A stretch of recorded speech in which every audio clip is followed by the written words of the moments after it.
अस्सलाम वालेकुम नाज़रीन मोहतरम, मैं उमर फारूक हूं और आप मेरे फेसबुक और यूट्यूब चैनल देख रहे हैं। जनाब, रेड सी इस वक्त मैदान जंग बनने जा रहा है और चंद घंटों में शायद रेड सी के अंदर कोई बड़ा तमाशा लग जाए और उस तमाशे को लीड खुद अमेरिका करेगा। अंदाजा कर लें कि अमेरिका के तमाम जो बहरी जहाज हैं, जो एयरक्राफ्ट कैरियर्स हैं, जो एटमी आबदोजे हैं, उनका रुख इस वक्त रेड सी की जानिब यमन की तरफ हो चुका है।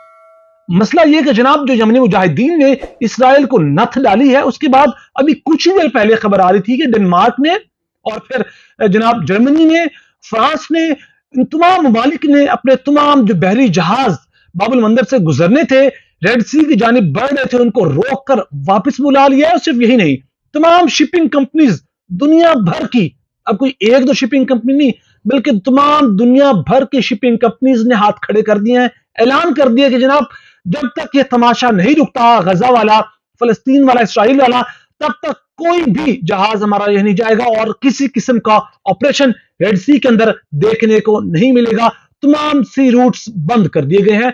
इस वक्त कह लें कि यमनी मुजाहिदीन का रेड सी बाबुल मंदब पर पूरा कब्जा बन चुका है और वो उनके इलाके में है, वो जो कुछ मर्जी करें। जिस तरह इसराइल में जालिम कर रहा है वो भी कर लेंगे। अब हुआ यह कि जनाब, अमेरिका ने बाकायदा एक ऑपरेशन का ऐलान किया है। उस ऑपरेशन का नाम है ऑपरेशन प्रॉस्पेरिटी गार्डियन। जनाब, ये ऑपरेशन है, अमेरिका ने इस ऑपरेशन के तहत ऐलान कर दिया है कि हम बुरी तरह से जवाब देंगे और पूरी तरह से जवाब देंगे। उन्होंने कहा कि डायरेक्ट रिस्पॉन्स किया जाएगा। अब रद्दमल सामने आएगा। कोई भी अगर ड्रोन या फिर कोई बैलिस्टिक मिसाइल या हमला किया जाता है किसी उधर से गुजरने वाले जहाज पर, तो हम एक की बजाय 10 मारेंगे। और एक तरह का ये यमन के खिलाफ ऐलान जंग है। और जब ये ऐलान जंग यमन के खिलाफ हो चुका है, तो ये मत सोचें कि ये जंग सिर्फ यमन तक महदूद रहेगी। इससे पहले हम कह चुके थे कि जनाब, ये जो इसराइल की जंग है, जो गजा की जंग है, ये गजा और फलस्तीन तक महदूद नहीं रहेगी और अब ये फैलना शुरू हो चुकी है, ये एस्केलेट करना शुरू हो चुकी है और ये पहुंच चुकी है यमन तक और ये आगे बढ़ेगी हिजबुल्लाह, ईरान, उर्दन, मिस्र तक पहुंचेगी। क्योंकि इससे पहले आपको बता चुके हैं कि अब इसराइल ने कह दिया है बजौर बाजू कि हम जो मिस्र की सरहदों पर अपनी फौज लगाएंगे।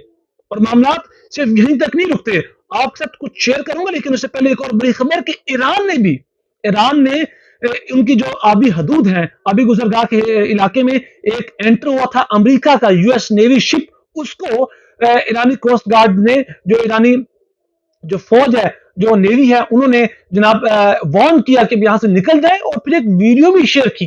ये वीडियो आपको पीछे बैकग्राउंड पे नजर आ रही होगी कि किस तरह उन्होंने उनको वार्न किया और फिर जो यूएस नेवी शिप था वो ईरानी जो आबी हदूद है वहां से वो निकल गया। अब अंदाजा कर लें कि पिछले एक महीने के अंदर, ये तस्वीर आपको नजर आ रही होगी साइड पर, कि जनाब किस तरह गेम डाला है यमनी हौसियों ने। कि जनाब 4 दिसंबर को ड्रोन अटैक हुआ। अब ये देखें, ये व्हाइट एरिया है, ये बाबुल मंदब का एरिया है, ये वो बाबुल मंदब की स्ट्रेट है, अभी गुजरगाह है, जहां से ट्रेड होती है दुनिया की 22%। और मैं आपको एक चीज छोटी सी क्लियर कर दूं कि अब ये तमाम शिपिंग कंपनीज ने, तमाम मालिक ने तमाम अपने ऑपरेशंस बंद कर दिए। ये गर्दन से पकड़ा है यमनी हौसियों ने इसराइल को, क्योंकि 90% इसराइल की तजारत इस इलाके से होती है और जब इसराइल को खाने पीने का सामान नहीं पहुंचेगा, उनकी तजारत खत्म हो जाएगी, इकोनॉमी का उनका नुकसान हो रहा है। डेली बेसिस पर या कह लें वीकली बेसिस पर उनको $600 मिलियन का नुकसान हो रहा है, लेकिन वो नुकसान भर अमेरिका रहा है। जो अमेरिका उसको मिलिट्री असिस्टेंस दे रहा है, जो पैसे प्रोवाइड कर, डॉलर्स दे रहा है, वो कब तक अमेरिका मदद करता रहेगा। अब इस अंदाजे में, अब इस सारे मामले के अंदर देखें जरा तस्वीर के अंदर कि 4 दिसंबर को एक ड्रोन अटैक होता है, फिर 3 दिसंबर को एक और ड्रोन अटैक रिपोर्ट होता है, 14 दिसंबर को एक vessel order to change the course to Yemen, उनको एक वेसल पकड़ ली जाती है। फिर 6 दिसंबर को एक और ड्रोन अटैक रिपोर्ट होता है। फिर 8 दिसंबर को एक और वेसल को, एक और जो एक बहरी जहाज था, उसको फोर्स करके यमन की तरफ रुख करने का ऑर्डर दिया जाता है। 25 नवंबर को भी यही होता है, 15 दिसंबर को भी यही होता है और फिर 15 दिसंबर को एक वेसल, एक बहरी जहाज पर अटैक भी होता है, उसका नाम है अल जसरा।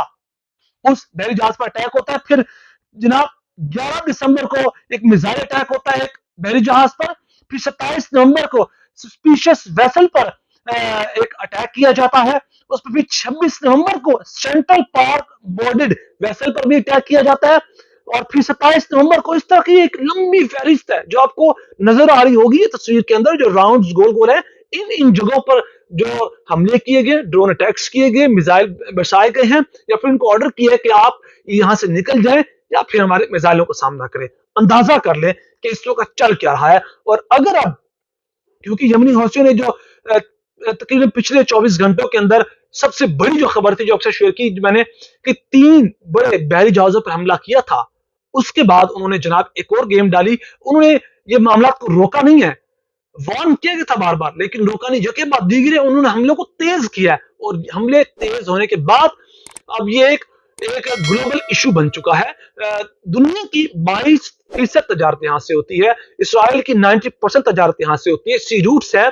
और इस सारे मामले के अंदर जो कोविड था, उसकी वजह से बहुत से मामला पेश आए, बहुत सी चीजें खराब हुई, लेकिन उन चीजों को जब ठीक करने का वक्त आया तो ये मामला शुरू हो गया। और अब ये रिकॉग्नाइज किया जाएगा फलस्तीन इशू को, जो गजा के अंदर हो रहा है। प्रेशर आएगा इसराइल पर, पूरी दुनिया का, कि जनाब आप इस तमाशे को रोके, और आप इस तमाशे को रोकेंगे तो यमन रुकेगा, वरना वो नहीं रुकेगा।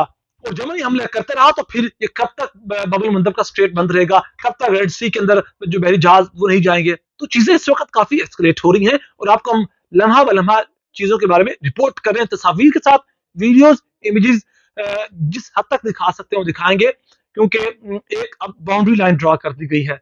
आप समझ रहे हैं, रिस्ट्रिक्शंस आती हैं, बहुत से मसाइल बनते हैं चैनल को। तो हम आपको जो तहकीक बता रहे हैं, जो चीज रिपोर्ट कर रहे हैं, वो ये है कि जनाब आपको तस्वीर खबरों की दिखा रहे हैं हम। अपना बहुत सारा ख्याल रखिएगा, चैनल को जरूर सब्सक्राइब कीजिएगा। अल्लाह ने के बाद।